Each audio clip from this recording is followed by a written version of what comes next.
குடியரசு துணைத் தலைவர் தேர்தலில் சிபி ராதாகிருஷ்ணன் வரும் 20ஆம் தேதி வேட்புமனு தாக்கல் செய்கிறார்.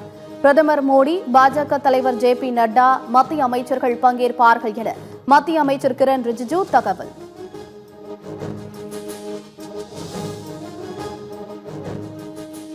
குடியரசு துணைத் தலைவர் வேட்பாளர் குறித்து முக்கிய தலைவர்கள் முடிவு செய்வார்கள். இதை பற்றி தான் கருத்து கூற எதுவுமில்லை என திருச்சி சிவா எம்பி பேட்டி.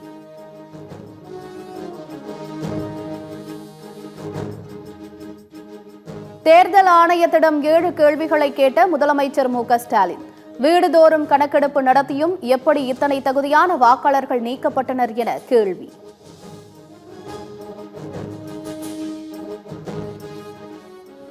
பொய் சொல்லி ஆட்சிக்கு வந்த திமுகவில் மாமூல் கொடுப்பவர்களுக்கே மதிப்பு. 8 அமைச்சர்களின் செயல்பாடுகளை விமர்சித்த எதிர்க்கட்சித் தலைவர் எடப்பாடி பழனிசாமி.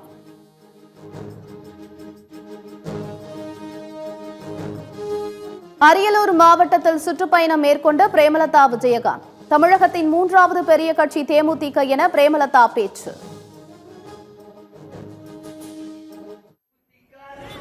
மூன்றாவது பெரும் கட்சியாக இன்னைக்கு வருகிறோம். அதை நம்பர் 1 கட்சியாக கொண்டு வர வேண்டிய கடமை. சென்னை திண்டுக்கல்லில் அமைச்சர் ஐ. பெரியசாமிக்கு சொந்தமான இடங்களில் நடந்த சோதனை குறித்து அமலாக்கத்துறை விளக்கம். சொத்து ஆவணங்கள், முதலீடு சார்ந்த ஆவணங்கள், டிஜிட்டல் சாதனங்கள் பறிமுதல் செய்யப்பட்டதாக இடி அறிவிப்பு.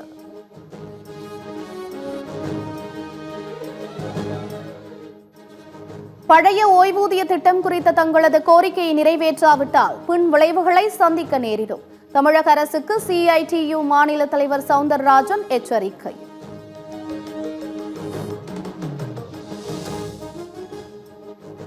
தூத்துக்குடியில் மேலும் ஒரு தொழிற்பூங்கா அமைக்க சுற்றுச்சூழல் அனுமதி கோரி சிப்காட் நிறுவனம் விண்ணப்பம். 1967 ஏக்கரில் 667 கோடி ரூபாயில் அமைய உள்ள தொழிற்பூங்கா மூலமாக 17,200 பேருக்கு வேலைவாய்ப்பு கிடைக்கும் என தகவல்.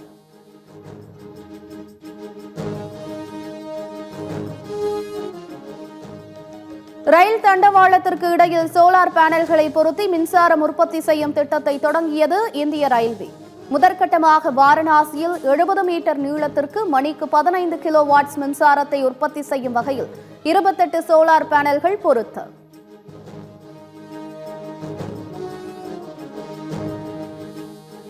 இந்திய கம்யூனிஸ்ட் கட்சியின் மாநில செயலாளர் தேர்வு 1 வாரத்திற்கு ஒத்திவைப்பு. புதிய தேதி பின்னர் அறிவிக்கப்படும் என தகவல்.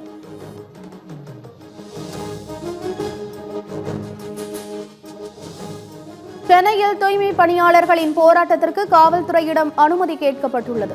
அனுமதி மறுத்தால் அதற்கும் போராட வேண்டிய நிலை ஏற்படும் என உழைப்போர் உரிமை இயக்கத்தினர் பேட்டி.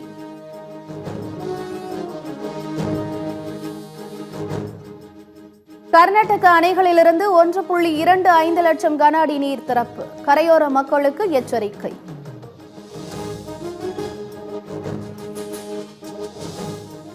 கர்நாடக மாநிலம் குடகு அருகே உள்ள சிவனசமுத்திரம் நீர்வீழ்ச்சியில் பெரு வெள்ளம். அருவியின் அனைத்து பகுதிகளிலும் ஆர்ப்பரித்து கொட்டும் வெள்ள நீரின் கண்கொள்ளா காட்சி.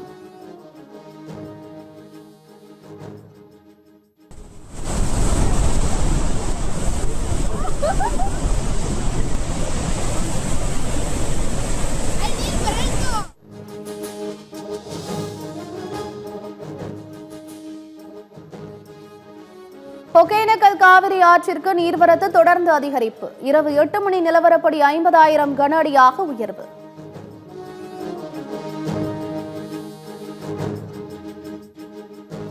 மேட்டூர் அணையிலிருந்து திறக்கப்படும் நீரின் அளவு அதிகரிப்பு. 16 கண் மதகு மற்றும் டெல்டா பாசனத்திற்காக 50,000 கன அடி நீர் திறப்பு.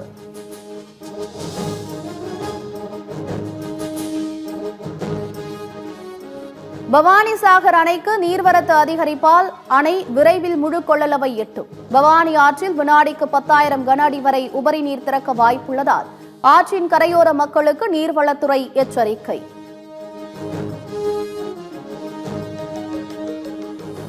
கோவை ரயிலில் சிறுவனின் தொண்டையில் சிக்கிய மிட்டாய் லாவகமாக எடுத்து உயிரை மீட்ட ரயில்வே காவலர்களுக்கு குவியும் பாராட்டு.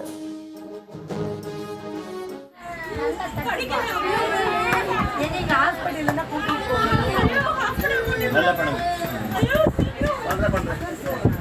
இன்ஃபார்ம் வண்டி ஏன் ஸ்டார்ட் பண்ணல கேட்டுங்க கார்டன் கேட்டுங்க ஏன் ஸ்டார்ட் பண்ணல பிரதமர் மோடியுடன் இந்திய விண்வெளி வீரர் சுபான்ஷு சுக்லா சந்திப்பு. விண்வெளியில் ஏற்பட்ட அனுபவங்களை பிரதமருடன் பகிர்ந்து மகிழ்ச்சி.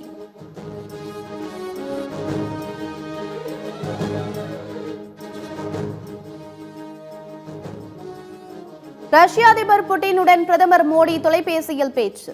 அலாஸ்காவில் அமெரிக்க அதிபர் டிரம்புடன் நடத்திய பேச்சுவார்த்தை குறித்து விளக்கம்.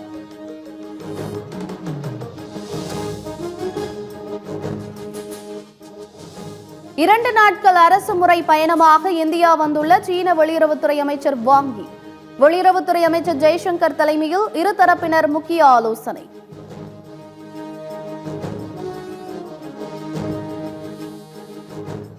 சீன வெளியுறவுத்துறை அமைச்சர் வாங் யி வருகைக்கு திபெத் இளைஞர்கள் கடும் எதிர்ப்பு. டெல்லியில் போராட்டத்தில் ஈடுபட்டவர்கள் அதிரடியாக கைது.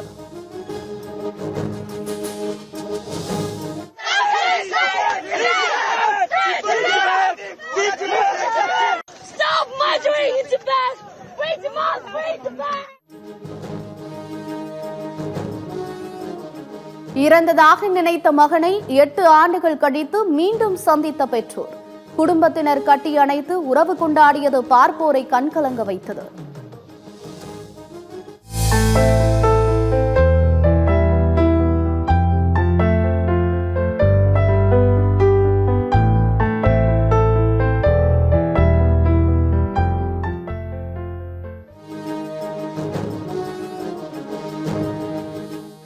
ஜம்மு காஷ்மீரின் பூஞ்ச் மாவட்டத்தில் காலை முதல் பெய்த கனமழையால் வெள்ளக்காடாக காட்சியளிக்கும் சாலைகள். பெட்டார் ஆற்றில் வெள்ளப்பெருக்கு ஏற்பட்டுள்ளதால் மக்களுக்கு எச்சரிக்கை.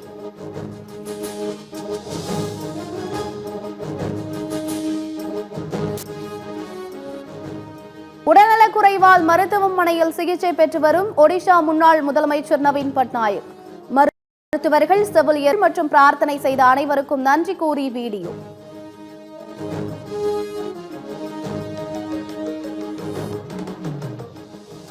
கேரளாவில் திடீரென சாலையை கடக்க முயன்றவர் மீது மோதாமல் இருக்க சடன் பிரேக் அடித்த ஓட்டுநர். கார் யூ டர்ன் அடித்து நின்ற காட்சிகள் இணையத்தில் வைரல்.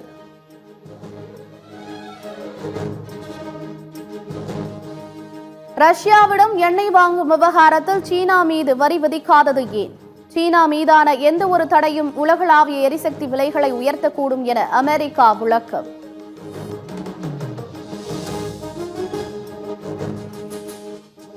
கிரீஸில் இருந்து ஜெர்மனி நோக்கி வானில் பறந்து கொண்டிருந்த போயிங் 757 ரக விமானத்தின் ஒரு என்ஜினில் தீ விபத்து. விமானம் அவசரமாக தரையிறக்கப்பட்டதால் பெரும் அசம்பாவிதம் தவிர்ப்பு.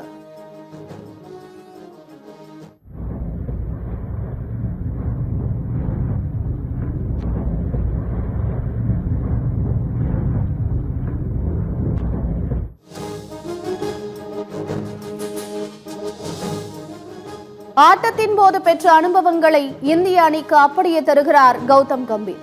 இந்திய அணி சரியான பாதையில் சென்று கொண்டிருப்பதாக இந்திய அணி வீரர் ஷர்துல் தாக்கூர் பேச்சு.